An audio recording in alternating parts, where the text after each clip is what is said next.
on election day, we've got Mercury at 3 degrees of Sagittarius, which is the sign of its exile or detriment, which means it's not really concerned with being exact. It's really concerned with telling a great tale. Yeah, I would not task Mercury and Sagittarius with, like, my taxes, and this is arguably bigger than my taxes.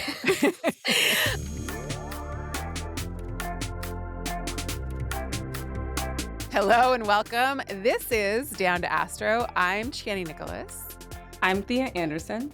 And I'm Eliza Robertson. We're recording this episode on October 17th. And let me just tell you what this episode is all about. If you're new to our show, what we do here is we look at the stunning moments that just happened astrologically and what world events occurred alongside them. And then we also, especially recently, are looking a little into the future because, again, we're recording this on October 17th, where the future is a little, uh, dicey, important. There might be an event or two that's coming up that we're interested in. So today, we're going to reflect on what just happened via the last eclipse in Libra near the South Node, some of the shenanigans that went on during eclipse season. We touched on the first eclipse in Pisces near the North Node in our last episode, but we'll also maybe touch a little bit on that. And then we're going to try to jump ahead pretty quickly to election day, the surrounding astrology of election day, why it gives us pause, and what we think we can expect given the astrology and also given reality. All right, y'all. How was that last eclipse in Libra for you? Any personal anecdotes that you want to serve up? I felt like it was very dramatic. You did in your own life? Hmm. In my own life, what I observed, I felt like it was really hard to get on the same page. Like there was so much, it was conflict. It really felt like the South Node just showed all the conflict, showed all the disagreements. When I was talking to my friends, it was really, people were like, "Why are people so petty?" So I just felt like that eclipse felt like a little petty, a little messy. I was happy when it was over. Very Queen of Swords kind of energy all over the place. Um, What does so Queen of Swords energy mean? a little severe, a little petty, Oh, a little yeah. yeah, but Ice also Queen. important. Ice Queen. Yeah. Ice Queen. Wow. That's good. I also felt like my Libra rising friends. Okay. One of my Libra rising friends went through it in a way that was just an absolute, devastating time. Another Libra rising friend literally had a colonoscopy on the day of the South Node. Now, that is so succinctly, and she didn't know. It wasn't something that she planned. Like, it was something that happened last minute kind of thing, and she didn't know anything about the kind of, implications of South Node. So South Node is a literal emptying out point, It's and so often literal. astrologers talk about it and, it's the pooping point. So It's the tail of the dragon. yeah, it's the tail of the dragon, it's the Excellent. letting go, it's the sloughing off, it's the purification process. And if you're a Libra rising, that South Node eclipse happened in your first house. So there was something of a Mhm. physical nature sometimes that can feel like it's emptying out. Oftentimes people might feel low energy or even, catch a cold, something happens where you're just not feeling raring to go. So anyways, that's a couple of my little I remember something specific now, yeah. which is you and I met on the Oh day my of the South God. Node eclipse, and you said to me after this, "Why did we pick this Why day? did we do this? We had Why?" a major meeting on a South Node eclipse and all of us were like, I feel awful. Right? Like Yes, that's everybody how we in my felt. house had It was a incredibly cold. draining. We gave you a cold. Did you I end up did. getting it? Yeah. I did. I had to take the next day off. Yeah. None of us have Libra rising, but still, we're all astrologers and we met on a Libra South Node eclipse. Yes, Was it worth that it? part. We had to do it. And the other part is too, is speaking of ice queens, smart queens, I Uh-huh. ran into old bosses I used to work with randomly in the city who Are used to you work calling them in ice queens?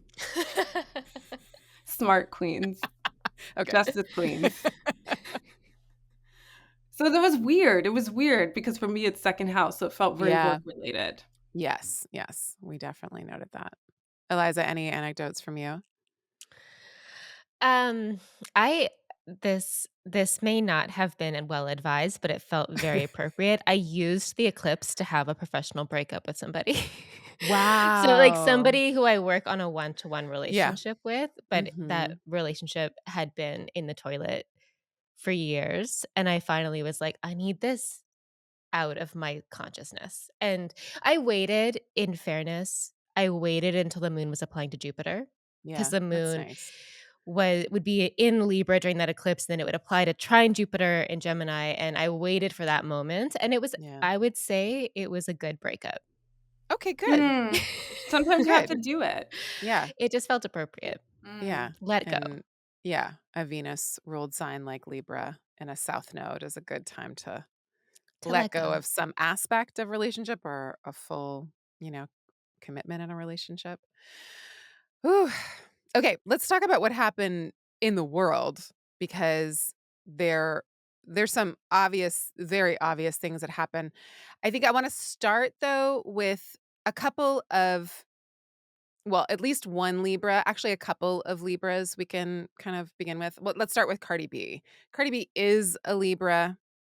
Cardi B, over the course of the Libra eclipse, was very publicly breaking up with Offset.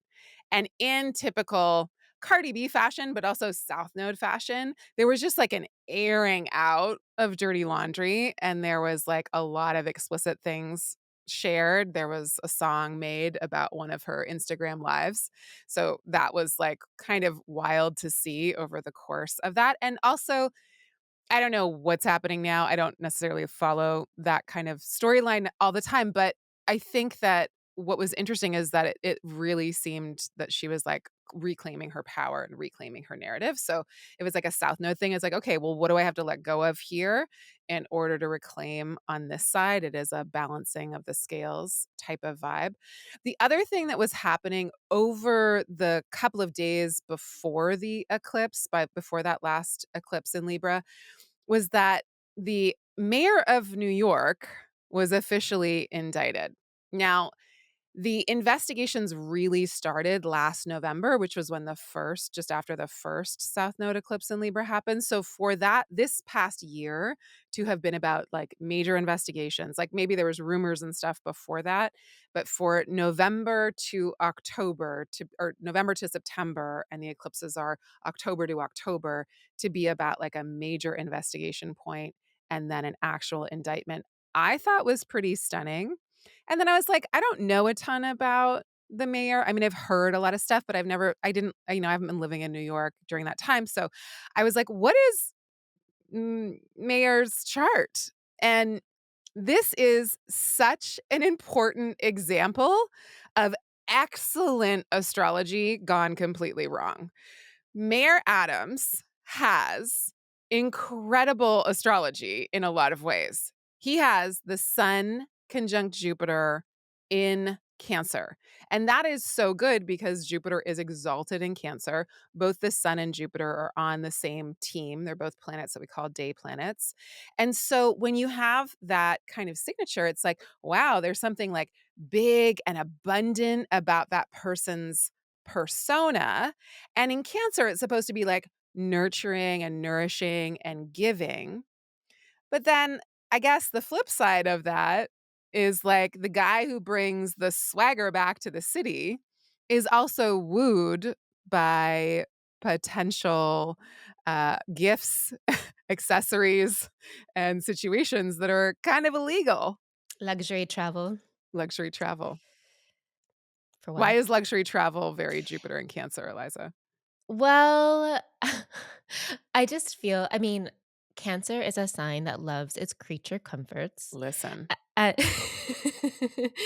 and when you add Jupiter, which is the planet of, like, abundance and grandiosity and just, you know, giving some extra oomph to whatever it's touching, that brings it up a notch, especially with Jupiter exalted in Yeah. Cancer. And Yeah. it doesn't always have to be materialistic, No. but I think in this case, it aligns. Yeah. It Yeah. can overindulge. You can overindulge. Also, good configurations don't make you a good person. Thank you. I think Hear, that this is hear. what yeah, it's such an important thing to say, right? Like, you can what are you using the Mhm. astrology that you've been given for, right? You can use it for your own means, you can use it to achieve a lot of stuff, but that doesn't mean it's gonna be good for you in the end or the world at all. I will also just say that he also has Venus conjunct Pluto in Leo, which might Ooh. also like some flashy situations. So that's an ongoing case, but that happened a couple days before the eclipse, which I thought like, oh, this is like a lot of shadow stuff coming to light, right? Which is what eclipse season is. Of course, there's the ongoing horrors of the P. Diddy situation and I all of the mean, things every day. that are coming to light, which is just so heavy in the unveiling and the peeling back of the layers of the industry of how wealth, creates uh, the worst kind of conditions for us to abuse and take advantage of one another if that is on the table. And so there's that whole situation is still unfolding. And then of course, because this was the anniversary, literally October 7th anniversary, and also just like the closing of the eclipses that began in October of 2023 to October 2024, it was disheartening. It was, there's no words at this point to talk to be able to contextualize what's happening in Gaza to Palestinians in Gaza in the West Bank, but Israel has ramped up its spree of genocide in Gaza in the West Bank in a way that is I don't know, it's like it just becomes more horrific and more horrific. So, over the course of this, last eclipse here, it was like just like a massive exclamation point on everything that could go wrong and everything that was challenging, compounded into a kind of worse and worse kind of situation. And we've talked about this before, but just to mention, South Node is an emptying out point, and so when the South Node is in Libra, a sign of justice and fairness and equality and scales and what is balance and what is out of balance, then we are prone, especially during the eclipse season itself, to see w horrific examples of that being out of balance, and so, these things that we're talking about all have to do with justice and fairness and the fact that um, as Mercury and the Sun and the South Node came together right before that, Israel kind of ramped up its attacks. Over the past year, Israel has conducted more than 17,000 attacks in 5 countries, including occupied Palestine, the occupied Palestinian territories, Lebanon, Syria, Yemen, and Iran. And it seems like every day feels like they're moving closer towards what one might call all-out war, but given the election cycle and everything else that's occurring, it just feels like an immensely ever more kind of fragile time, and that the systems that we live within and the fabric of everything that holds us together is just revealing how corrupt it is and how weak it is and how susceptible it is to uh, a couple of warmongers in power's desire to not face their own consequences and to just wholeheartedly, full throttle, lean into their greed. At the same time, we also had devastating hurricanes in the United States. We had Hurricane Helene and we had Hurricane Milton. So they were like one after the other. And what was happening, in a lot of discussions was that there's this Venn diagram of warmongering, devastation of humanity, our moral compass, our moral center, and the devastation of our environment and how war feeds into the climate crisis and how the climate crisis creates things like unheard of hurricanes back to back that are wreaking just wild damage and devastation. And so there's all these conversations about why are we funding a genocide when we're not even able to fund, anything to do with curbing climate disaster, let alone working on how we bridge the gap between where we are, where we need to be, and all of the climate devastation that's gonna happen, and all the ways that's gonna impact our people, each other, ourselves. So there was a lot of that kind of discourse as well. And folks, eclipse season is a time where the power goes out, the sun goes out, the moon goes out, the lights go out, and millions of people were left without power over the course of that eclipse season. So we're not saying that eclipses cause climate catastrophe, but the alignment is kind of what we're looking at.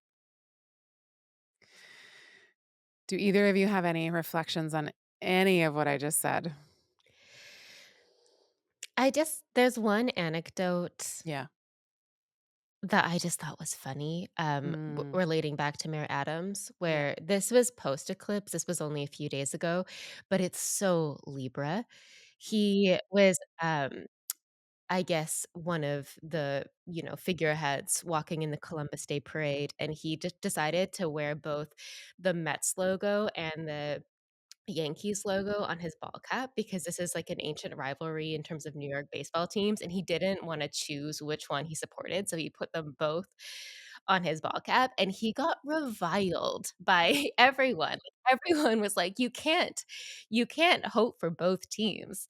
So this sort of both sidesism of Libra, I just thought was it was so neatly captured in that moment. I mean, he's being accused of much worse, Yeah. but this was the thing that people got Well, maybe really not to angry New about. Yorkers, like, Exactly. to some, stands, it might be.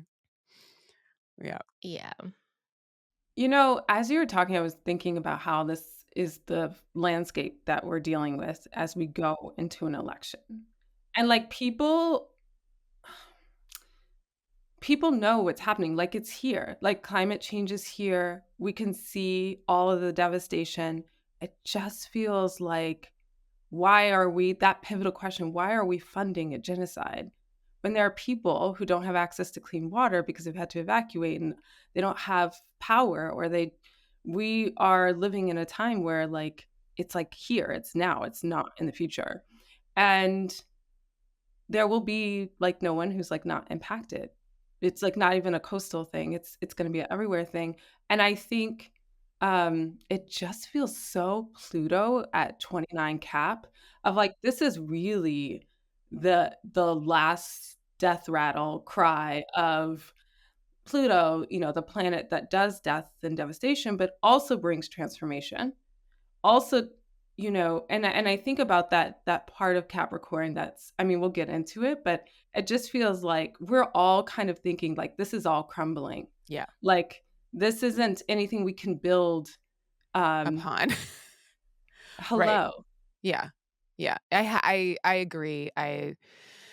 You know, uh, I don't this is not, like, to be exceptional, but as a parent, it's just so much more pronounced, I think. Like, I hope that whether we, are parents or not, that we care about life on the planet.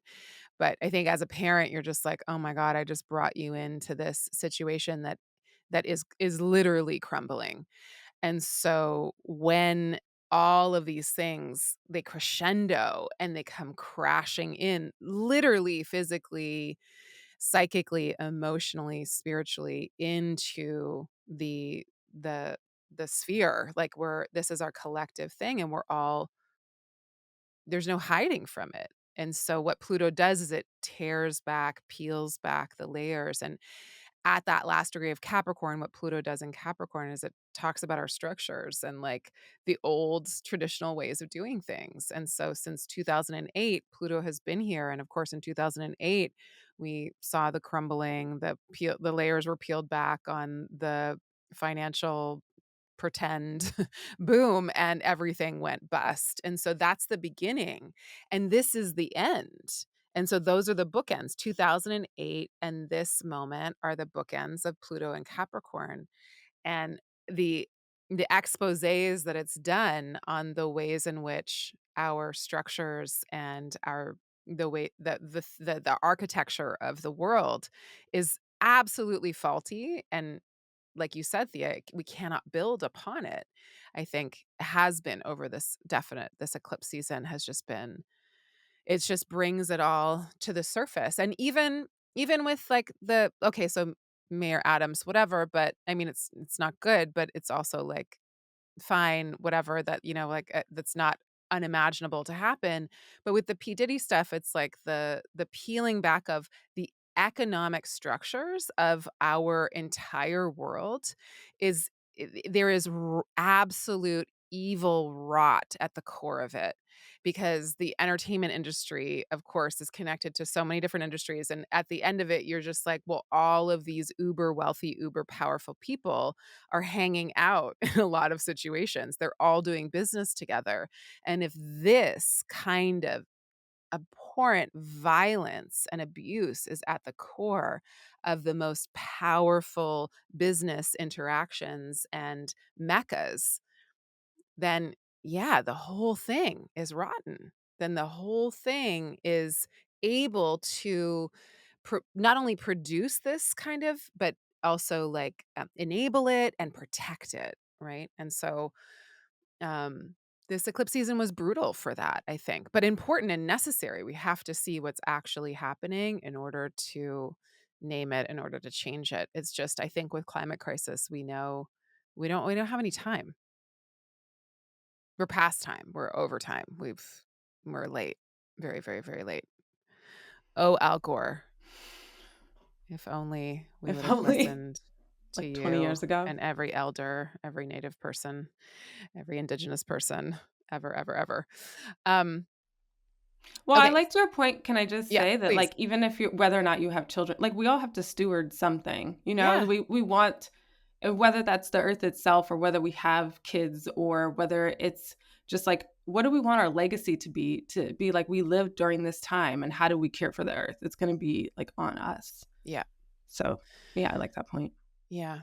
A couple other things. Ta-Nehisi Coates publishes The Message, goes on a media tour giving, in my own words, maybe the most important interviews on the subject of Palestine and Israel from a non-Palestinian in decades, and of course is currently receiving backlash and praise and backlash and praise and backlash and praise. And his sun is at 6 degrees of Libra. His Pluto is at 9 degrees of Libra, so he's a Sun Pluto conjunction. Very potent, powerful kind of situation. His Mercury is at 23 degrees of Libra, and the eclipse occurred around 10 degrees of Libra. So very close to his sun within, 4 degrees, which definitely I would, count, especially when something so major is brought forth from somebody. So he comes out with a book that is not just about Palestine and the and the genocide, of course, but that is one of his main topics. That is one of his main theses, is about the apartheid in Palestine, Israel. And for him to have worked on it this past year and for it to come out now at the very end of this eclipse as a Libra sun, like Libra first house, Libra sun, Libra moon people, because this is the south node, it's about the outpouring, it's about the letting go, the shedding. So it's also a time when Libra folks put something out that's important, or let something go, or do something that is about, I'm going to release this into the world. And Peter Beinart was saying that it was amazing to watch him choose to write about this, because as an American author that is so absolutely revered, to take on the subject that Americans are not supposed to talk about, which is apartheid, the apartheid state of Israel, is a huge statement, and one that threatens one's relationship to power and power structures, because the power structures that be in this country do not want you to say that, do not allow you to say that, will defund anyone who says that. So I also thought that was a kind of stunning example of someone who is a Libra working with this Libra eclipse on an eclipse theme that is so connected to the subject one's writing about. And it's just like this kind of loop of symbolism and the um, what is being offered to the world through this time frame. I mean, some of those interviews that he was in were so frustrating to watch. And what he kept saying is like, "I'm a journalist." And you're right, like, he is doing that good work of, like, actually just speaking the truth, based on facts, and we and I mean, he's getting so much flack for it, but also, you're right, so much praise. I also too, I know I well, he had said before that he didn't really wanna go back into journalism because, like, he'd done that before, so he was, like, kinda doing fiction things, and so the fact that he picked up his pen, the fact that, like, he's doing this work ta I haven't read the book yet, but I've been watching the interview circuit. The book is backordered. I mean, it is gonna be the book that people talk about at the end of the year. Um, and, like, his interest in how liberation as that sun, Pluto, Mercury, and Libra, like, and connecting, he's like, "What are people talking about?" Because that's his whole thing. He's like, "What voices are at the margin?" And he's like, I like that that signification sometimes with the sun Pluto is that it's like, what is taboo? And it, like, kinda wanna shines a flashlight on it. Like, what aren't we talking about? And I feel like I kept hearing that as a refrain from him in all these interviews, so that's interesting that you pointed it out. I'm just, like, connecting that. And Black Moon Lilith has been there. So the screech owl, the voice, the dissent at this time. Yeah, and he's being Lilithed at the moment in that he's Yes. being maligned or he's being I don't I didn't get the impression from the interviews I have seen that he expected exactly this backlash. It seems like he's been surprised. I mean, there have been interview moments where he's like, "I am stunned that this is even a question that you're asking me." So I'm just thinking, like, imagining from his subjective experience, which obviously I don't have access to. I don't know what he's thinking, but I suspect that this media reaction has felt very eclipsy. I mean, it's like it's indicative. The eclipse, I think, is indicative in so many ways. Like the South Node, as you mentioned, Chani, it's a point of release. So, literally releasing a body of work that he would have been working on, or at least it would have been in the publishing pipeline during the previous Libra and Aries eclipses, and now was being released aligned with the last Libra eclipse in this cycle, which really feels like an ending to whatever he began a few years ago. um, but it also sounds like he this was something he felt deeply he had to do. Like he just felt deeply that he needed to go to Palestine, that he needed to um yeah, talk to people who hadn't, who are not the central focus in terms of how media portrays what's going on there. People who aren't interviewed regularly, whose voices aren't heard. And so, I mean, that release aspect with the South Node moving over all of those planets he has in Mm, Libra, yes, yeah. but then also just this, like, surprise element, because eclipses do often bring plot twists and Mm, surprise of just the public reaction, and maybe he was expecting it, but I mhm. I think if I were an author experiencing some of those interviews, it would feel pretty eclipsy, I think. It would feel quite Yeah, The challenging. bewilderment of it, like, "What the" Yeah. Yeah. and shadowy and Yeah. hard. Eclipses are hard. They pull up our own stuff, like how do you stay centered in the moment where you're being maligned and misunderstood and taken out of context and put into a decades and decades, almost century long propaganda tour and situation. And that you're the solo, not the solo, but you are the voice in that room that is the voice of Yeah. dissent or the voice of actual reason and, like you said, fact and literal logic. And that how he's just been able to toe the line of, is apartheid right or wrong? Is it? Can we just keep going back to that? What if that is wrong, then the rest of the arguments need not apply in this situation because I like a Libra logic of arguments. It's so clean, that's why I chuckled. Like, it's just like, "This is right. how we get here." Yes. Very clean. Yeah. Yeah. Another beloved Libra social critic is Roxane Gay. So you can see Mm. a similarity in their styles of how one gets to a point, sticks to a point, keeps moving towards that point, and is just like clear and concise in it. Okay, so the other thing that we'll notice before we move on is that it seems it's like, an offensively, ridiculously small thing to threaten Israel with, but on October 15th, Biden threatens an arms embargo if Israel doesn't, quote unquote, fix Gaza's humanitarian crisis in 30 days, which is after the election. But I don't know how you fix a humanitarian crisis that you're causing. Uh, I don't know how you fix a humanitarian crisis that you're actively creating.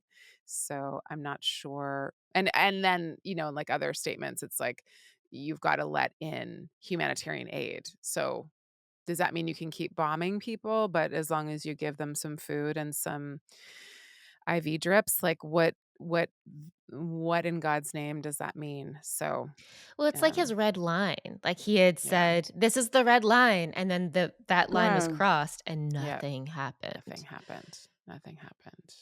Nothing happened. Yes. We're recording this also on the full moon in Aries, conjunct Chiron, of which, there was eclipses in Chiron up until just now. So this is the first full moon without an eclipse to it, but the North Node is still present in the same sign. So it does still feel like a continuation of, all of that. Yeah. I was just gonna say, I don't know if this is worth going into because we Yeah. don't know what's conclusive yet, but it has been headlines today when we're recording that Israel is examining a body to see if it's the Hamas leader Yahya Sinwar, and so there's a chance that the Hamas leader has been killed, but I think they have to do DNA comparisons. But what this kind of made me think of is, I mean, this is a leader who, well, the entire from what I understand, the entire Hamas organization is very underground. I mean, literally and metaphorically, but a lot of their bases are in this like warren of, tunnels and chambers underground. And this, I just can't help but think of Pluto again at the very end of Capricorn, Pluto being a planet we associate with the subterranean, Tunnels. Capricorn being an earth sign, Yeah. and we have almost exactly, as of the day of recording, 1 more month of this for Yeah. the rest of our lifetime. So Yeah. it's just, this is a war in part that is Mhm. being, well, war is not the correct word, but this is, Yeah. like a violence in part that Uh-huh. is being Uh-huh. directed at the underground of things and is, Right. like, being waged underneath the earth. Right. Never Right. mind the other things that are underneath the earth that have incredible value that might be Yes. playing into it. Yes. Right. Um Yes. Exactly. That's what it's all really about. Our access to oil. Okay. Well, y'all, we have upcoming a Mars Pluto opposition on November 3rd, days before the United States election. So normally I would pay attention to a Mars Pluto opposition. I think that they're important. I think they're red flags. I think they tell us something about aggression, subterranean aggression, something subterranean coming to the surface, something being poked at. It talks about a power dynamic. It's ruthless. It's got its teeth in the thing. It's not going to let go. But this one is special, quote unquote, because Mars is going to station retrograde on December 6th, and it's going to come back to make two more oppositions to Pluto.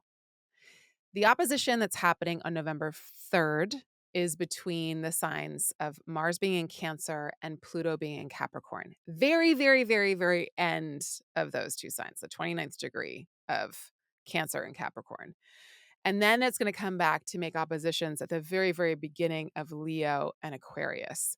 So it's slightly different, but it's within a couple degrees. So the tone and the style is a little different. And we want to parse out what the tone and the style of the November Mars Pluto opposition is and how it differs from the one in January and the one in April, but how it's also very thematically tied together. That we're really, in some ways, splitting hairs almost because they're happening in such close degrees with each other because Pluto barely moves. And because Mars is going to retrograde over this point and close to this point 3 times right before one of the most consequential, moments for one of the biggest powers in the world, their election. It seems consequential for the world, not to make America the center of everything, but it's just got a supremacy in the world right now. Like it's not going to last forever. This is its Pluto return.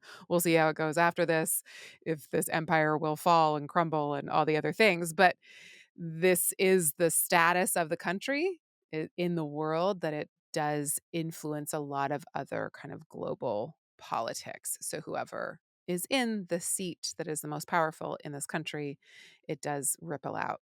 So Mars, Pluto, 29 degrees of Cancer, 29 degrees of Capricorn. How do you two see that playing out on November 3rd? And then what happens shortly thereafter? Just the phrase that comes to mind is power struggle. It's Mhm. just like, you know, Mars is it's the planet of conflict. It's the planet of competition. It's literally a planet that would represent this race, any kind of competition between two. And Pluto is all about power. It's all about wealth. It's also about what's hidden. And I just don't think that the answer is going to be clear cut on November 5th. Going to be I don't think it's gonna be clear cut for a while. But I feel like it could be a situation where both sides feel they have won, and then it takes a lot of hair splitting and vote counting and legal battles, no doubt, to actually deduce who the winner might be. But it feels very, like almost primal, like this kind of and by that I mean because the Pluto's getting into the deep, shadowy parts of ourselves, and Mars wants to win, and I think that will be ignited for both sides, and that just tussle Mhm. over, like, the final outcome. I Mhm. don't think it's gonna be a clean or clear victory on either side. I think because Mars is in Cancer and that is the place of its fall, and Mhm. Cancer is so mushy. It is a wet water sign that wants to, join with, it wants to build, it wants to bond with Mars as a planet that wants to do kind of clear cut, direct things.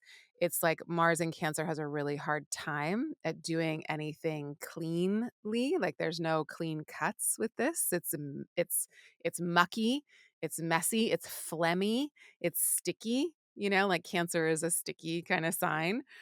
The moon is a It's sticky emotional. plant. It's emotional, right. So, yeah, so one of the things that I've noticed, Donald Trump talking about the fact that we don't need to worry about Russia or China or name a country, that those aren't the real threats. The real threat is the enemy from within. So Donald Trump is talking about people that already live here being the ones we need to be paranoid about. And this is particularly cancerian to me because cancer is about the homeland. It's about who's in the family and who's out. And Mars in Cancer has a really hard time being like, "Oh, this is family. This is how we protect each other." This is because it's a mixture that has too many paradoxes within it. So it is the kind of placement. I'm not saying people with Mars and Cancer, but it is the kind of placement that would say like, "Ooh, watch out. That you need to be very paranoid of where the attack is coming from within the house." Like Cancer is the domestic plane, and so our like homeland security kind of vibe of this country, and Donald Trump inverting that to try to make everybody paranoid in the most racist way of people that have recently immigrated to this country. There's also over 100, statements that have been made on conservative media sources over the course of the last few weeks, um, that there are all of these non-citizen voting situations to try to drum up paranoia of the American public that if Harris wins, it's because people that are not citizens of this country have voted, which is a completely ridiculous claim given the fact that I have a number here that only that it's an incredibly rare thing. There's only been 68 total cases of non-citizens voting over the past 50 years, 5 decades. So this is not something that could actually impact an election, but the conservative media, the right-wing media has been drumming up this kind of paranoia, again, from within, from your neighbors, from the people that you're supposed to trust or, be a nation with, that's who we should mistrust. When you said the enemy from within, I was like, "Oh shit, that is such a good read." Like that those words that bounce around, that is so Mars and Cancer. And like that even regardless of what the fact is, that if it hits home in this guttural kind of emotional way, that might be something that moves the needle, even just like going out on this sort of on the theme of like anti-immigration sentiment overall, which I think has been incredibly effective as a Republican talking point. It's why they keep coming back to it, which is why and it's almost like, what the fuck are we talking about? Um, like we've been talking about ridiculous things, but that have real world implications so that people who are of Haitian American descent or are Haitian immigrants in Springfield, Ohio can't even leave their homes. So like that sense of safety being threatened, both whether or not it's imagined because you think someone's going to come for yours or skip the line or I don't know, vote like but this is, and then you but then that having an implication where like first of all we're based on we're a country where everyone came here, so like everyone Unless came you're here from here, literally. unless you're from here, My then friend. or you were stolen here, Yep. stolen and brought here. Mhm. And so like this idea, I was thinking a lot about Mars opposite Pluto is like almost like theft. Mhm. Like I'm gonna grab that, like Mhm. Eliza, the way you're saying like power grabs, but it feels like a grab that's not successful just because of this is going to happen 3 times. But in the middle Mm. of it, while we're in the weather of the power grab or the kind of Mhm. like what the fuck is going on Mhm. election day or Mhm.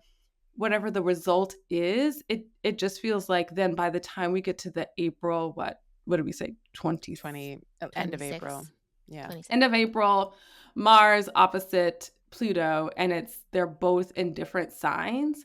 It feels like whatever was going on that led people to do one thing, the result is like just a totally different thing. It's a totally different um so like let me if I have to be specific, so maybe I'll be wrong. I don't know. I think it feels a little bit like there's a switch either in the results or what was decided in November is either clarified or different. I was even thinking about this Mars, you know, facing off against Pluto, first in Cancer and then going into the ninth house, which for the US, if you use the Sibley chart, which I'll talk about later, is like eighth to ninth. So I was thinking about this of having to go to the courts, which is like a ninth house topic, and then it's the sign of Leo, and then coming back and seeking resolution. And that Mars on inauguration day, Mhm.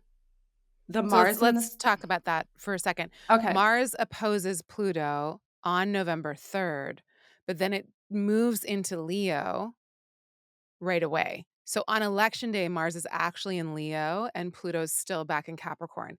They're still by degree very much in an opposition, but they're in what we would call, because we use whole sign houses, we would call it an out of sign opposition. So you can tell me what your definition of that is. I say it is a little tiny bit less in strength, but because the orb is still so tight, it's still within 3 degrees, I still think it's visually, it would still be that, you wouldn't be able to tell it apart, but the theme changes, and one of the themes that changes is that Mars goes from a very debilitated place, a very, again, phlegmy, moody place, to a very performative, fiery, read forceful, able to pull focus in Leo, sturdier, dramatic sign.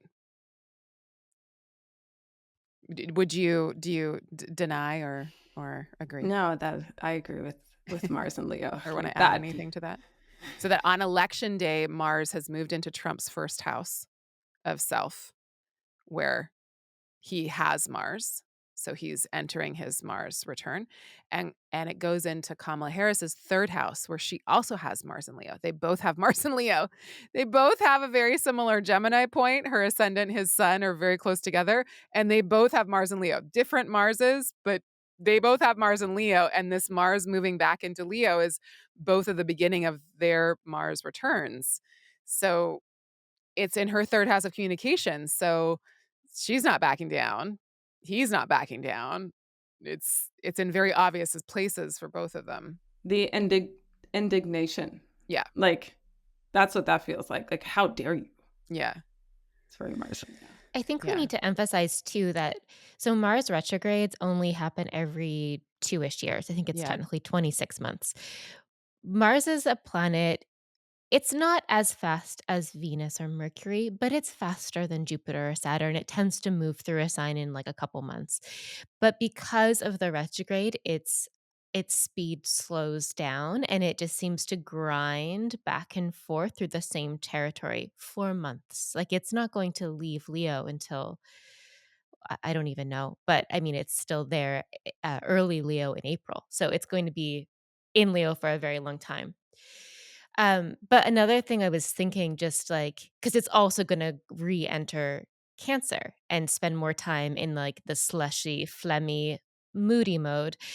Another thing that occurred to me as you were talking about immigration and the enemy within, um, so Mars retrogrades, I sometimes think of retrogrades generally as that planet is being turned in somehow. It's not necessarily, uh focused out. So I think this rings really true with what you're describing because then our anger, our ire, our rage is turned in onto our own population, like onto ourselves, onto our neighbors, which again feels Mhm. very Our Cancerian. family, yeah. Our family, and related to that, one of the other big ticket topics this election season is reproductive rights, Yeah. Oh, which is yeah. another That's very such an important Cancerian yes. theme because this is a sign of nurturance. This is the sign of like reproduction and the body, like Yeah. the And body, the the womb, the moon uterus, is the rules moon. Cancer, the moon rules conception. Yes, Yeah. yes. So it's just Sticky. interesting to me that these are two of the biggest, not the Yeah. only, but two of the biggest topics this election season, Yeah. and they're both really highlighted by this Yeah. grind that Yeah. Mars is doing back and forth through Cancer. Yeah. Yeah, that I didn't I don't know if we've said that already about the Mars and Cancer and conception and fertility and reproductive rights, but just to say Mars doesn't leave Leo until June 17th. So we're Oh my in god. this, dance from It's a long September all the way time. to June between Mars and Cancer and Mars and Leo and just going back and forth. But yes. Okay, so on election day, we've got Mars at 0 degrees of Leo. We have Mercury at 3 degrees of Sagittarius, which is not technically its pre-shadow phase.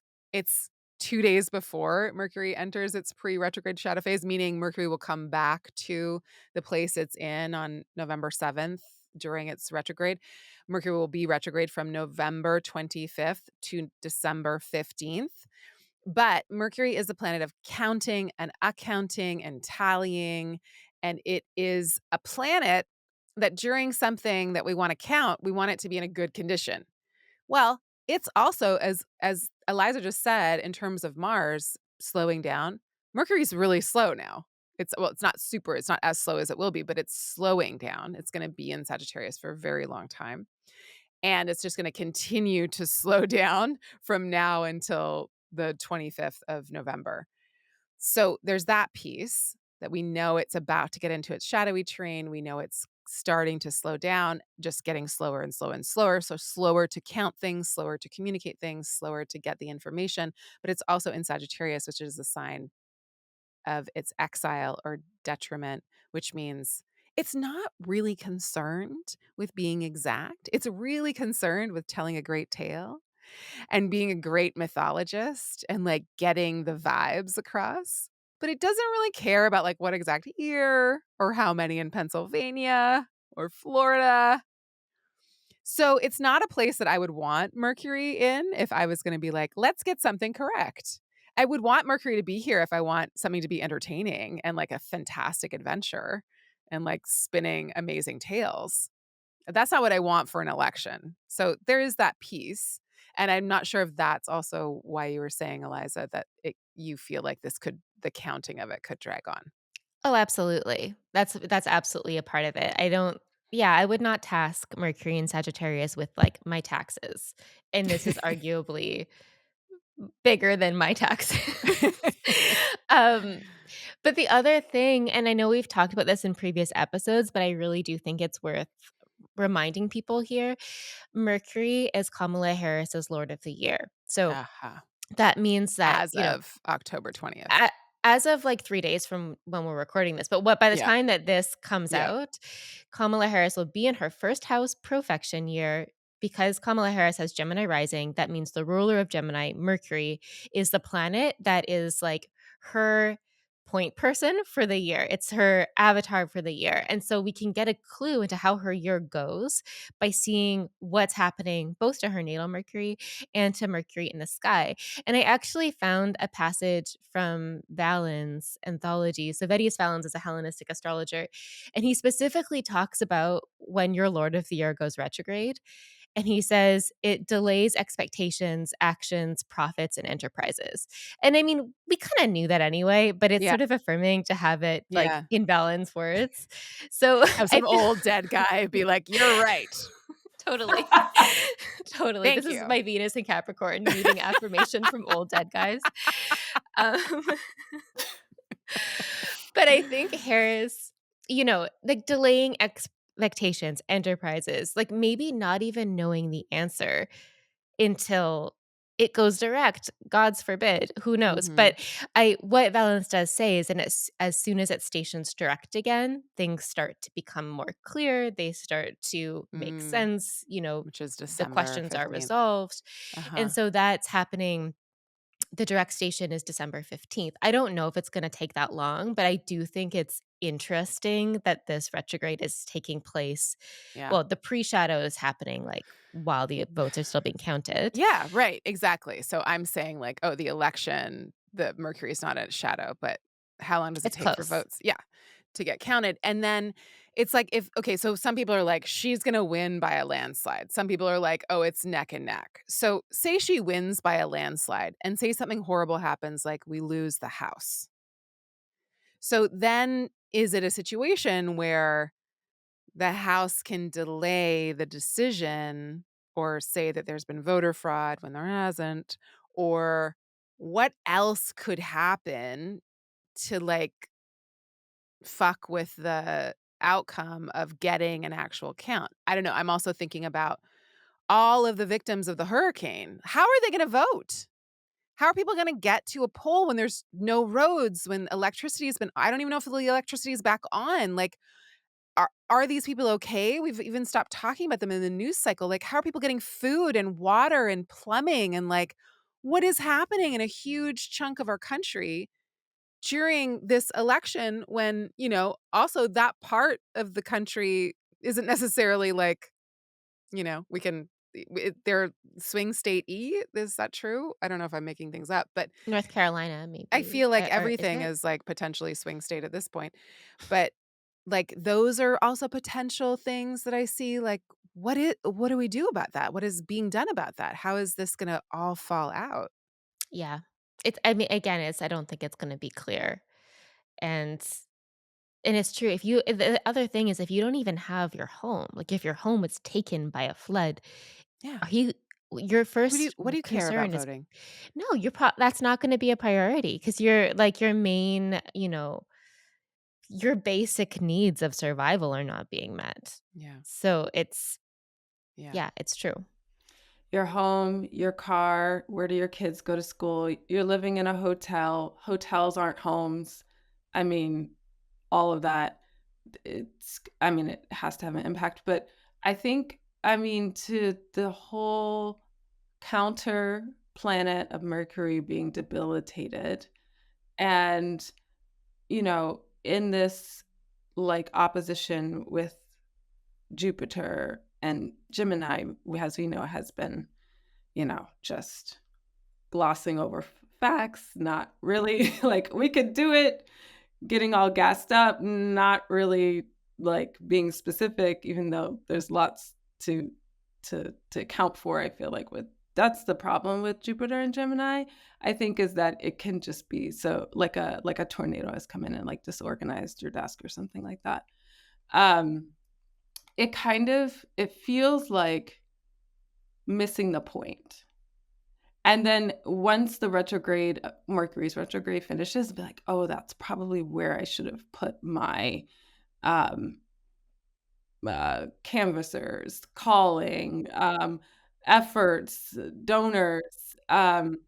And I think that it's yeah, I mean, I don't love this astrology for counting things to what you both just said, um, or even then having an understanding of what's actually going on. Right. It feels very confusing. Yeah. Um, but yeah, it's a great configuration for a preacher.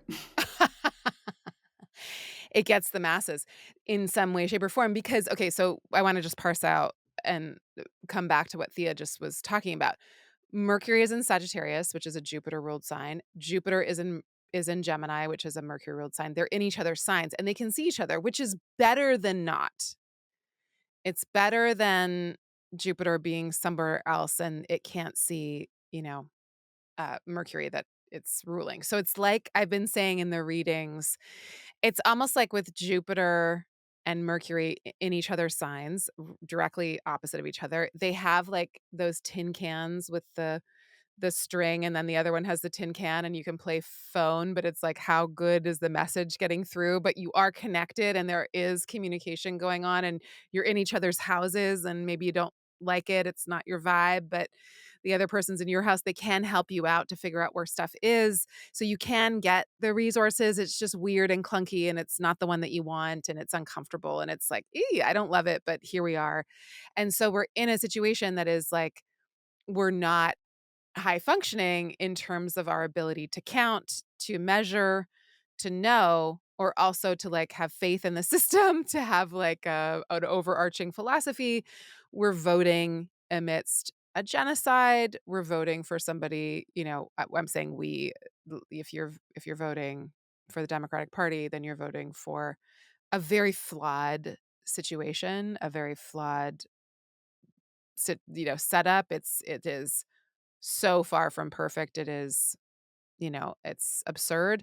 And it's like, well, if you're I saw Nora Erakat say, like, "Okay, just be honest. If you're gonna vote for Harris, then just tell me what else you're gonna do to fight for the end of this genocide for all the kind of policies that are antithetical to the Democratic Party." And so it's like, okay, yeah, if you were voting this way, then what else are we doing to make sure that we are making up for all of the flaws seem like too superfluous of a word. It's like for all of the devastating things that are happening. This is our vote is not the end of the story. So there's that kind of vibe going on. It's like, fine, have my vote, but I'm not okay with anything that's happening, and this is how I'm gonna fight you in a way. And there's this situation where Mercury is going to move ever closer to Jupiter. First, Mercury is going to square Saturn, and then it's gonna sit pretty much in an opposition to Jupiter over the course of its stationing retrograde. It's gonna oppose Jupiter right before it stations retrograde on November 25th, and then it's gonna oppose Jupiter one more time before it then goes on to square Saturn. All this while Jupiter and Saturn are coming ever closer into their second square. Now, I'm adding another big chunk of astrology, so just wanna slow down for a sec. In December of 2020, Jupiter and Saturn came together to make a conjunction. This is right after Harris became VP. It is the beginning of a new cycle. Now we've come to these two planets coming into a 90-degree square. Very important for what is happening globally. Jupiter and Saturn cycles speak to more kind of collective. They definitely speak to personal things, but they also speak to collective situations and setups. The first square we had was in August during the DNC. So, like the conjunction is her, if we're just going to talk about this part of the world, the conjunction is her vice presidency. The square is her run for president. The next square is right after the election. And Mercury is translating. Mercury is sitting opposite Jupiter and square Saturn. So it's talking about the Jupiter Saturn square from November into December. And so it feels like the last part of November and the first part of December is like actually a lot of hype. There's some kind of like a lot of news or a lot of different takes on things. And it's hard, Spins. a lot of spins. And then there's something that happens on December 5th that is like, reality, because Mercury and the Sun come together to make a cazimi and an exact square to Saturn. And that feels like this is where it stops. This is where it ends. This is what the information is. This is the shape of it. This is the clinching point. And I don't know if that's when something gets resolved about the election. I just know that the Mercury story, the conversation we're having, the tallying of something, the counting of something is very weird and wobbly. And there's big fish stories happening. And that December 5th moment does, I think, help to clarify and show us some kind of result. Or it shows the consequences in some way. Like, I Uh-huh. always think that Saturn shows the consequences, or Yeah. Saturn shows the fallout, or just Yeah. just the reality. Like, you Yeah. just have to kind of witness reality. But I do think Yeah. it's worth stating that Mercury will leave that cazimi and continue to be retrograde. Yes. Yeah. So it's not like it gets It's not magically over. cleaned up. It's Yeah. not over. And it's actually the cazimi is the 5th and the exact square is the 6th, but like the 5th, 6th is Mhm. that. That's very close, though. Yeah. Yeah. And then it will And Mars will oppose Jupiter again on the 7th. So it's like we narrow right, in and then we right. expand out again. I feel And then like we're still Saturn's retrograde. like, "Girl, get your facts straight." I know. He's trying. It's trying. Fully. But Fully. can I say something to Yeah, go please. back? The to talk about the piece of the Jupiter-Saturn square, which is so important, and it's like one of those long transits, like you said, we've been in since August 6th it happened, and it'll happen again because Jupiter's retrograde, so it's coming back to that square with Saturn. And it's the 4-year progression since the sort of or le sorry, 3-ish years, since the Jupiter-Saturn conjunction, that beginning seed moment that then opens up to the waxing square. And what else happened? I mean, I would be interested how this a little bit harkens back to January 6th. So that was January 6th, 2021. Jupiter and Saturn were still kind of hovering close together in that conjunction. It just feels like, are we going to be back in a moment where there's claims of this isn't a fair election, or this wasn't one the stolen election thing? Because the seeds of that are even now, like, apparently on the campaign trail, like, Vance has been like, "What was stolen?" Like, he kind of, Yeah. this he's like that, He you can't were say it. saying, like, and Yeah. our Vance is that articulate mouthpiece for Trump's, bananas. So, Mhm. like, Mhm. he kinda just says, "Yeah, like, actually, the conspiracy theories are true," but he says it in such like a so Vance in his natal chart has a really, has an exalted Mercury, right? He, like, writes hillbilly elegy books, and, he's got that finesse that we didn't talk about the September oh, sorry, that wasn't the September 10th debate. The On VP Octo yeah, debate. that they had a VP debate on the eclipse, and Yes, forget to unfortunately, find one. Walls got very eclipsed. Yes, his message got completely eclipsed. Yeah. Um, he was not it was also like a yawn fest. So the Yeah. whole I feel like the Yeah, whole it event was kinda got eclipsed, yeah. I was like, "You gonna have me watch this at 9 o'clock at night? Like, these 2 men talk about the like, what are you doing?" I think everybody was just like, "What else is on?" Um, just the fate of our world. Uh-huh. So I think that the Jupiter-Saturn square could rhyme a little bit with that Mm. 2020 election election, 2021 as we're headed towards the inauguration, those Mhm. claims of, Yeah. is the election And legit or it just so happens that Mars changes signs on January 6th. It goes back into Cancer on January 6th. The second Mars Pluto opposition is on January 2nd. So it's very tense at the beginning of January. Mars is very retrograde, and then it slips back into Cancer on the 6th, which on the other January 6th, Mars moved from Aries to Taurus as the thing was happening. So it's not the same, but it's like a similar, kind of shift. Mars is now retrograde. It wasn't retrograde then, so that's very different, but it is sitting in that tight opposition with Pluto still. So it's an angry Mars, it's a Mars changing sign, it's a Mars heading towards its exact opposition with the Sun, which is the peak of the Mars retrograde cycle. And January does not look cute. I'll just say that. Can we touch on that opposition with the sun? Yes, Because I please think, go. like, this is an important point just about Mars retrogrades in general. This is something unique about this planet's synodic cycle, which just means like its relationship with the sun, its cycle with the sun. So Mars is the only planet that what during its retrograde it will oppose the sun. For Mercury and Venus, which are closer to the sun than Earth, they will conjoin with the sun. Mars does the opposite, and um, I do think there's something about this moment that, like, you'd have a retrograde Mars in Cancer. It just feel opposing the sun. It just feels like a blubbering, like, red-faced toddler just screaming for, like for, like, "This is mine!" And I just, like, who's that gonna be between the I 2 of them? wonder. I wonder what Yeah, inflamed, yeah, Mars-y ego is that going to be? But yeah. also, Baby, I it's just definitely baby. it's a giving toddler vibes, and that's Giving fine if toddler. you're a toddler. It's not fine when Yeah. you're, like, 80 whatever. No offense, literal toddlers. Truly. Um, but I just think this is just an important point about Mars retrogrades in general because Mhm.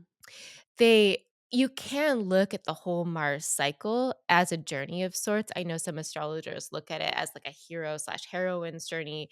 That may or may not be what we wanna do here, but you can think about how the cazimi that happened. So when Mars and the Sun were conjoined last, this was in I think it happened November 2023, so November of last year in Scorpio. It was actually a really powerful cazimi.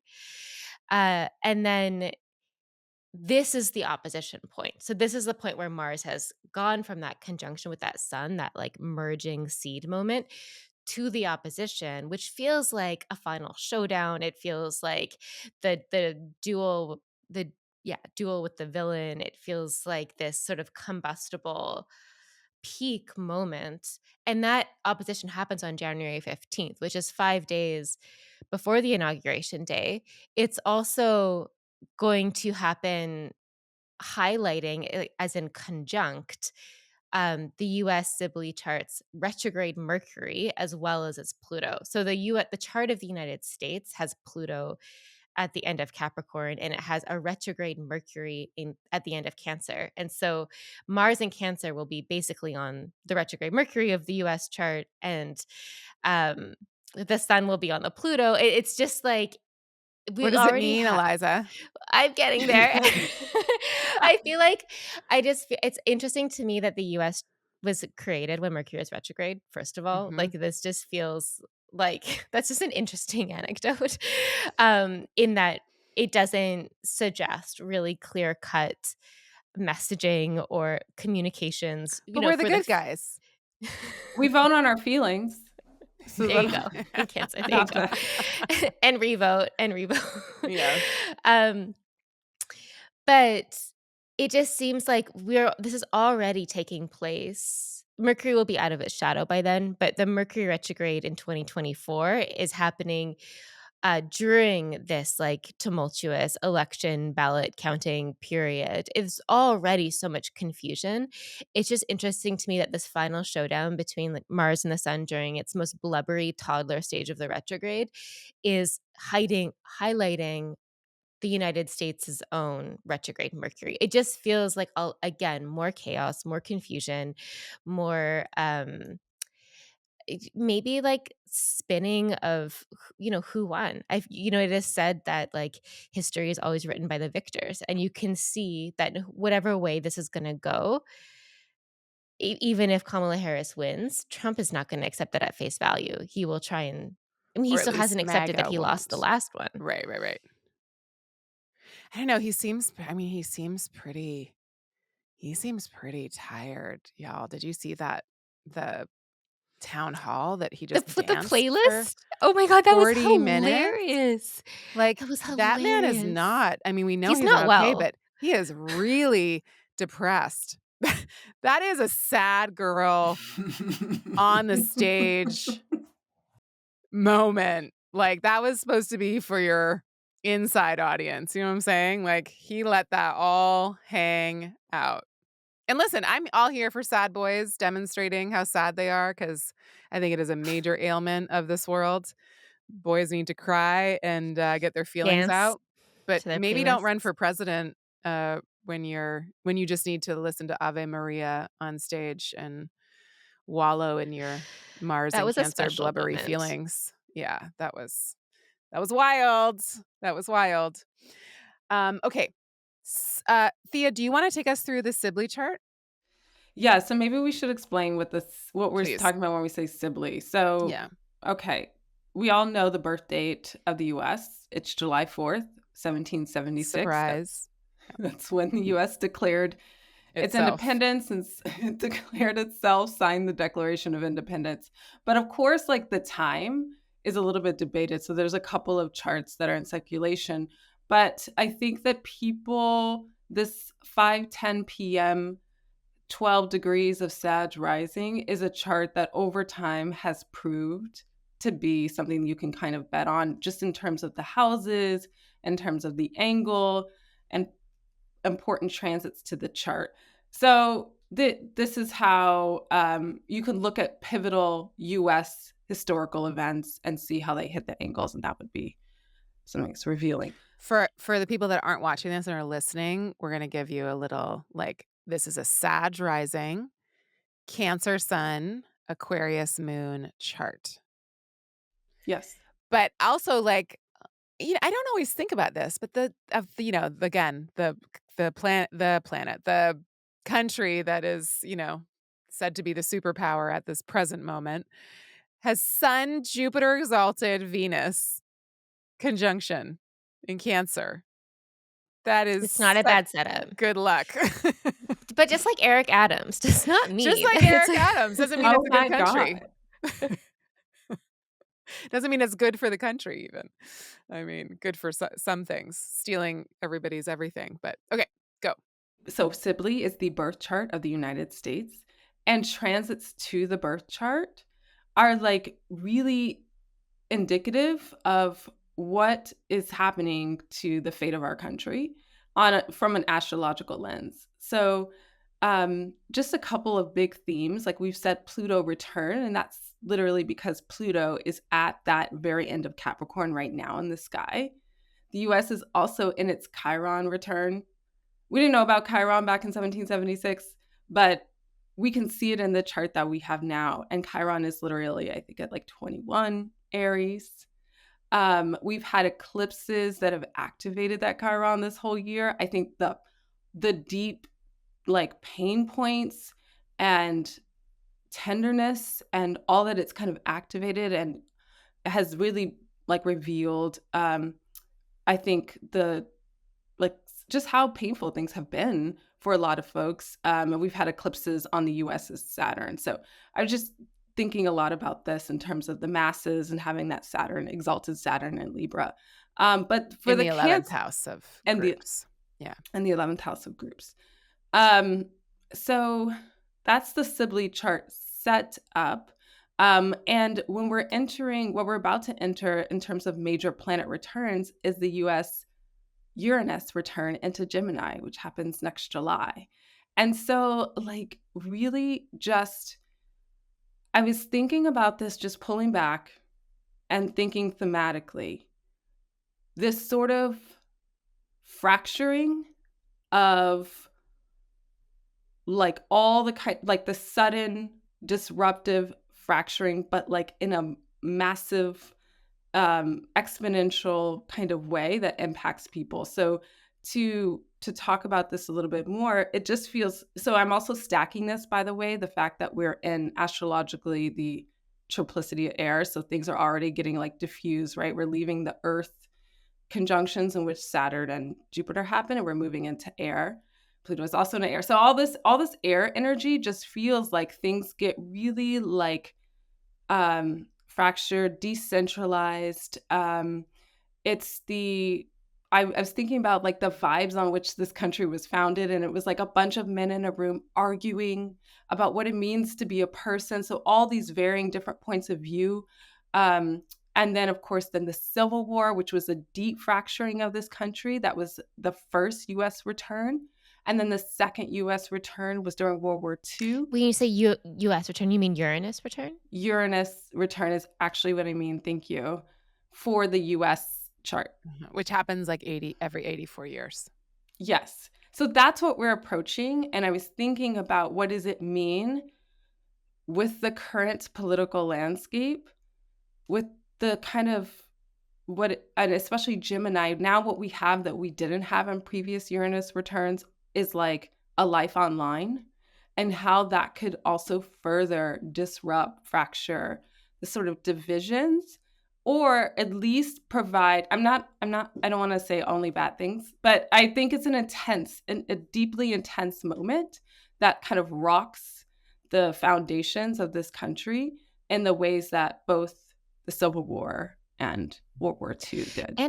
And Trump. Trump is a Uranus return to the Yeah. US Sibley chart Yeah. because Trump also has Uranus and Yes, he's Gemini. like 80. Yeah, I keep Yeah. forgetting. Yeah. So he'll be like his birth was a Uranus return Yeah. for the Sibley chart, and his Yeah. Uranus is also returning at the same time. I mean, it's not the same degree, but Yeah. Yeah. within a couple years. Yeah. The Uranus return technically will last like 7 years. And Uranus won't get to 8 degrees of Gemini in 2025, but it's the beginning of it. It will definitely get there in 2026. So we can expect the country to be going through something that rhymes with a civil war. Is that what we want to say? I mean, I It didn't sounds think it was heavy, coincidence. It you know, sounds heavy. That but movie it's came out, Civil War, and I was like, oh, geez, yeah. that's Yeah. not.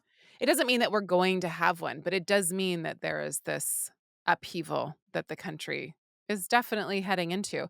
And listen, with all the misinformation, I mean, with the hurricane, people were saying that the weather was man-made, that the hurricane was that was controlled. It was weather control.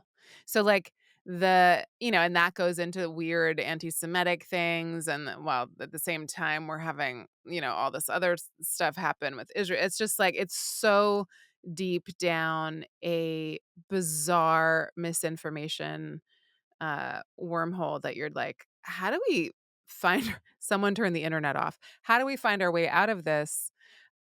Because people more and more we're just like in our own little bubbles and in our own little silos of whatever it is we like to hear. The machine feeds us more of what we want to hear.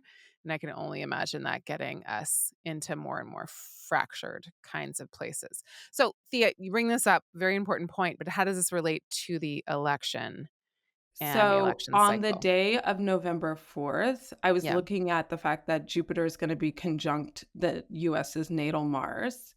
And Uh-huh. so that to me felt like Because the uh US's natal Mars is at is 21 at degrees of 21 Gemini. Gemini. And right now, Jupiter in the sky is almost there and going to be there on the election. Yes. Yeah. And so I was looking at that point as like, oh, is this like a quick celebration because it's Jupiter retrograde, right? So it's a little confused. It's having to be a quick celebration, but it's a little bit like not so fast. Or, I mean, I don't mind a Jupiter Mars. We kind of had that in the sky this year. Well, we did, but on election day, I That thought is it what. interesting. Yeah, I was really trying to parse that out, but it feels like a quick celebration that's a little ungrounded, a little Mm. heady. Yeah, the Um, Jupiter Mars that happened this year was when Kamala basically got announced as the candidate for presidency and then into the DNC, and there was tons of excitement, and there was just like a flurry of memes and activity, and the DNC was great for her, and it also like petered out. The excitement seemed to peter out pretty quickly, as Thea said it might, because it was in mutable signs and it, tends to change, things tend to shift. And so it's interesting that on election day, we're having a kind of recurrence of that same thing of Jupiter-Mars conjunction, which was so good for her and not so good for Trump. So I wonder if that is a good sign for her. I mean, I feel like we're putting all together all these threads of all these little pieces that kind of point to her, but Yeah. then sometimes because of their chart similarities go Yeah. back to him. Yeah. So it's very hard to call. Yeah. Is there anything else about this Sibley? On election day, I have something for so when Mars stations retrograde on December 6th, it will be in the US's ninth house, which is the house of legal matters, the courts, justice, the law. And so that just seems really indicative also too of what we're talking about is something needs to go through that sort of legal process that Mars could be pointing to it, what needs to be parsed out there. Mhm. And I always think when a planet stations retrograde, it's like grinding its signification into that degree, into that part of our chart, into that sign. It's like digging its like high heel in as it pivots. And especially Mars, because Mars is pokey and pointy. And it, as you said, Thea, it's happening on the north node of the United States' chart. So not only is it in its ninth house of law and court of law and legal issues, but it's on the north node, which amps things up. So it feels like a loud legal issue or like a big one or something that wants to get kind of chaotic, because the North Node is also kind of a point of chaos if you look in other astrologies.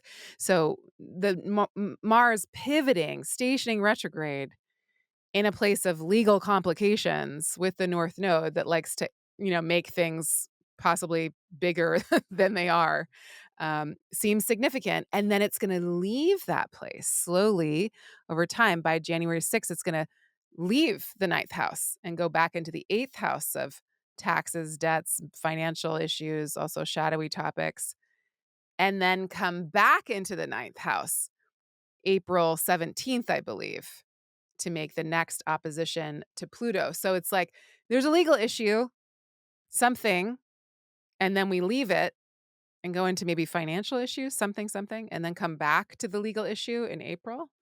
Again, we don't know if this is like exactly about the election, but that's what it is in the United States' chart. I think having a Mars retrograde happen just after a US election is saying something about the country.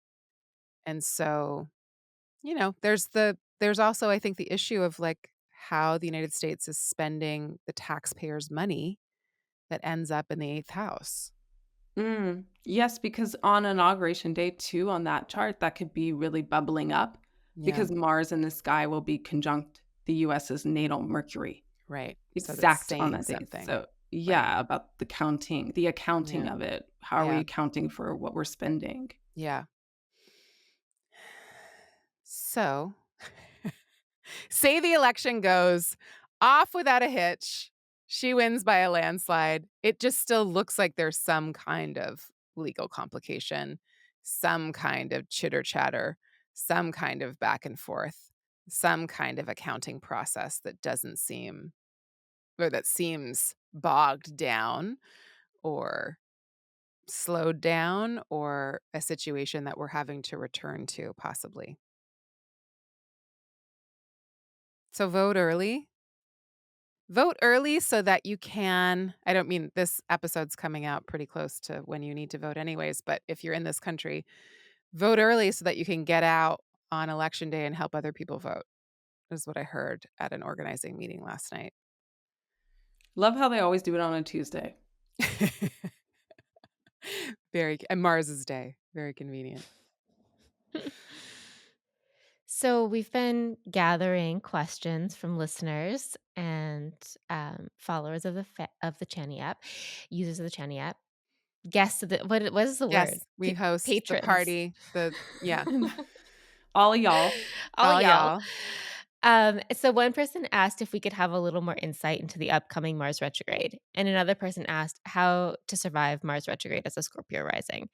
I think both are relevant. We've talked about a little bit about both from a collective lens, but maybe we could just zoom in and think about like in our own lives, whether or not Mars is your ruling planet, which is the case if you're a Scorpio rising, but we can get into that too. Um, how does Mars retrograde show up in your own life? As a pain in the ass. Um, it's like it's I do feel like Mars is the thorn in your side that especially during a retrograde, it's like something that's like, "Oh god, where is that rock in my shoe or that thing that's a bit of a pain point, and do I need to stop and get it out and figure it out?"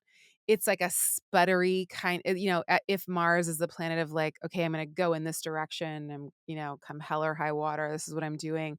It's it's not full functioning, so the movement is a little, like, back, forth and forth. It's, like, not quite, full throttle, so can we find, um, value in doing a little, seeing if it works? Where does it hurt? What is the thing that isn't working? Where's the conflict?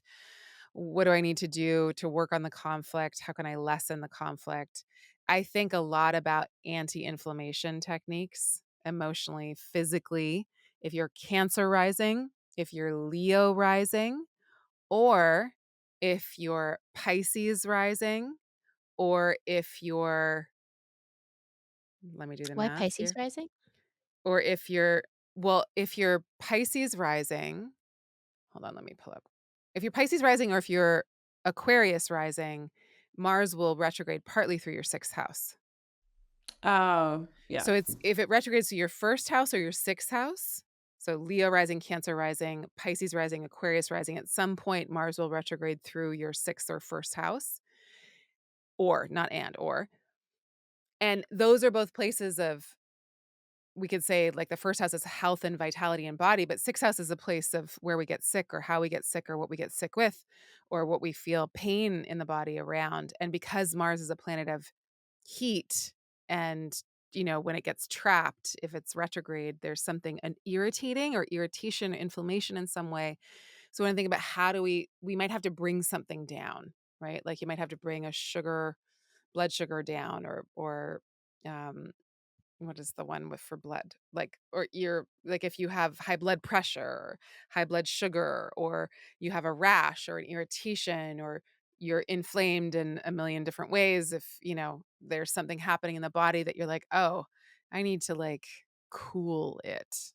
That can always be something. Or if your sun is in Cancer or Leo and it's in the degrees close to where Mars will be retrograding, or your moon, because moon is the body, or the planet that rules your ascendant, if it's in Cancer or Leo. I think these are all indications of like needing to look at where might I be too high, too revved, too irritated, too inflamed, and is this a good time to like work on the very difficult, thing of bringing down inflammation. Bringing down inflammation is not necessarily easy, but Mars retrograde is not going to give you an easy task. It's going to give you an irritating, challenging task, but it could, like, change the trajectory of things for you. And essentially knowing where your Cancer house is and where your Leo house is and what those topics are, because that's what you're gonna be reviewing and going over back, forth, and forth. For a long time. Yeah. It feels like for a long time. Just Mars hanging out. Doesn't leave Leo till June. Yeah. I think it can just be a slog too. It's Yeah. just like when my experience of Mars retrogrades that have touched my chart personally, that has been the closest I felt to burnout, or just like I have all this work to do and I just don't have my usual tank of motivation that I can lean on. Not in the same way. It's like there's a leak in the tank. The fuel is just kind of dripping out. It's not going in the direction I need it to go in. And so I think in it as advice for anyone dealing with this, if Mars is your ruling planet or not, um, I would say don't force it. I know we say this all the time, but like maybe this isn't the time that you need to pull an all-nighter to do X, Y, or Z. Maybe you just need to sleep in. Like I think that the way that we can kind of patch up the leaks in our own energy field can be very supportive. Um, and yeah, this relates to what you were saying too, but I think it could be a good practice in our interpersonal dynamics to be like, am I the Mars in this situation? Mhm. Am I being the asshole? Yeah, yeah, yeah. Chances are yes. It's At least a possible. little bit. We're all And gonna be feeling it, if you we all know? did that, we would be kinder to each other, I Yeah, think. Mm. yeah. And we'd It's be more kind skilled at conflict resolution, you know? Oh, it's kind of like, when you want the car to rev, but it won't rev, that kind of, like, sputtering feeling how you're saying too, Chani, or the burnout, Eliza. Like, it's I've been talking to a lot of people who have, like, their Mars is their Lord of the Year this year. And so to answer like this question too of like the Mars retrograde, also if you do get a reading or if you find out what your Lord of the Year is according to perfections, and it is Mars, then that might be something you want to pay a little bit of Yeah. closer attention to, those kind of pivot dates. Yeah. Or if your perfected house for the year is in either Leo or Mhm. Cancer, then the Mars retrograding through that will be important. We'll get through it together. Yeah. Maybe And we need to invite everybody back into the house, as it were, if we're talking about Cancer themes, like yeah. invite that perceived enemy back in, or at least the difficulty or the whatever feels strained there. I mean, we want to avoid Mars things because they feel that kind of way. Um, but yeah, it's going to be sitting in the place and all these places for so long and then opposing Pluto. So it feels just like all the advice you gave, it's going to It be feels really deep. helpful. It feels deep. I think like I'm taking something that you just said, and it's like where can I go into the places in myself where I'm like, that is a hot topic in me, or like I don't want to admit that I might not have dealt with that situation in my integrity. How can I, not like overly like call myself out or overly take responsibility because that can get weird. But, be really willing to be like, was I just an asshole? Did I just say something that put everybody on edge in a way that I didn't mean to? Was there a better, clearer way to say this? I think because Mars is going to spend so much time in Cancer, really looking at like, I mean, I might as well just be aggressive aggressive instead of passive aggressive because at least that's clear, like passive aggressive is so bad because I'm lying It's about the what I'm worst. doing. Yeah. At least just be aggressive aggressive so that I know like who you are and where you stand. And so thinking about how you can take that out. And then in terms of like the Scorpio, like, in the weekly readings and in the yearly readings, I go into great depth of this for every rising sign. But because Scorpio and Aries rising people are both ruled by, or at least the ruler of their rising sign is Mars, then this can always be, especially poignant. I think, especially for both, because while Mars is in Cancer, it will be in an angular house for Aries rising people, which is the fourth house of home and family. So that'll be a big place of revisiting what annoys you there, within like family patterns and family dynamics and the stuff you inherited and, pick up. And then for Scorpio rising, it's opposite. While it's in Leo, basically like November and December, but retrograde in December, and it will revisit once it's direct. But in December, especially for Scorpio rising, it's like, well, what's showing up in terms of your reputation? What are you known for? Your public life, your vocational pursuits? What do you want to give to the world? And if you have a career, then what's the problem there? Or what's the annoyance? Or what's the pebble in your shoe? Or what's the thing that's sputtering, not quite working? Can you let it rest? Is there a different way to work conflict here? Is there a different way to show up as a leader here? It's a good way to review, like, what's my relationship to my agency in this part of my life, in this part of my chart? because Mars will, be like, well, you can't do everything, but you can do this. So get off your ass and do it. And I think that's an important thing to remember.